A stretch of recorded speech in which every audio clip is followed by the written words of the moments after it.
En France, la politique est à un peu plus d'un an de l'élection présidentielle. Marine Le Pen tente d'investir le champ de l'écologie. Un exercice plutôt acrobatique pour quelqu'un qui remettait en cause il y a quelques années encore le rôle de l'activité humaine dans le réchauffement climatique. Et pourtant, alors que l'examen du projet de loi climat du gouvernement vient de commencer à l'Assemblée nationale, Marine Le Pen s'apprête à présenter son contre-projet de référendum sur le sujet.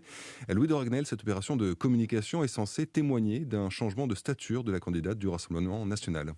Oui, en fait, Marine Le Pen a confiance en elle et ça se voit. Depuis la publication de ses sondages, la présidente du Rassemblement national confie que pour la première fois, et c'est tout un symbole, les milieux économiques et financiers commencent à venir à elle, tout comme des hauts cadres de sociétés du CAC 40.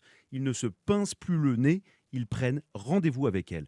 Du coup, Marine Le Pen a moins de complexes et s'aventure sur des terrains sur lesquels elle n'est pas forcément à l'aise, comme l'écologie, en essayant de montrer un visage de crédibilité et de mesures de normalisation. Donc, c'est cette nouvelle assurance qui la pousse aujourd'hui à faire 15 propositions sur l'environnement sur lesquelles Marine Le Pen aimerait que les Français s'expriment par référendum.